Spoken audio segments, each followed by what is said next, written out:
एक तरफ मोदी सरकार अपने 9 साल के कामकाज को बड़ी उपलब्धियां बताकर लोगों के बीच जा रही है, तो वहीं दूसरी तरफ अध्यादेश के मुद्दे पर दिल्ली की सरकार लगातार विरोधी दलों का समर्थन हासिल करने की कोशिश में है ताकि बीजेपी को पटखनी दी जा सके। और इसी पर बातचीत करने के लिए इस वक्त हमारे साथ बेहद खास मेहमान आम आदमी पार्टी के सांसद संजय सिंह जी हमारे साथ जुड़ चुके हैं। लगातार सरकार पर आप हमलावर भी रहते हैं, आपका बहुत स्वागत है संजय सिंह जी आज तक पर। मेरा सीधा सा सवाल है, अध्यादेश के मुद्दे पर विपक्षी दलों का समर्थन हासिल करके क्या यह अध्यादेश विरोधी दलों की धुरी बन पाएगा? अब तक कितनी कामयाबी मिल पाई है इस बाबत आप लोगों को?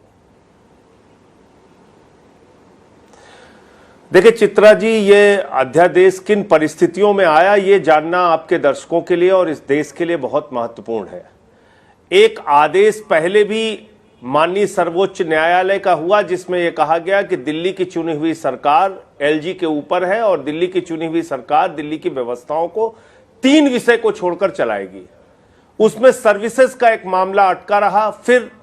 लंबे समय तक वो मामला सुप्रीम कोर्ट में चला और 5 जजों की खंडपीठ ने 5 जजों की संविधान पीठ ने फैसला दिया कि 3 विषयों को छोड़कर दिल्ली की चुनी हुई सरकार को सारे अधिकार होंगे। सभी विभागों के ट्रांसफर पोस्टिंग का अधिकार दिल्ली की चुनी हुई सरकार और मुख्यमंत्री अरविंद केजरीवाल उनके मंत्रियों को होंगे।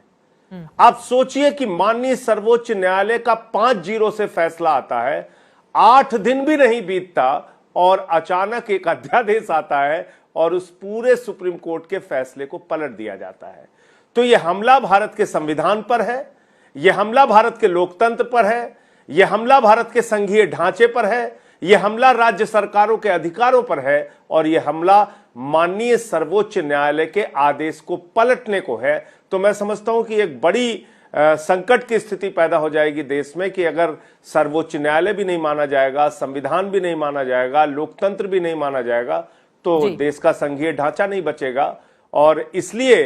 अब तक जितने भी राजनीतिक दलों से हम लोगों ने संपर्क किया है, अब तक लगभग 9 राजनीतिक दलों से और उनके नेताओं से संपर्क किया है, जिनमें कई मुख्यमंत्री भी शामिल हैं, उन सब ने एक स्वर में इस अध्यादेश का विरोध करने की बात कही है और इसको लोकतंत्र विरोधी, संविधान विरोधी और संघीय ढांचे के विरोध में बताया है।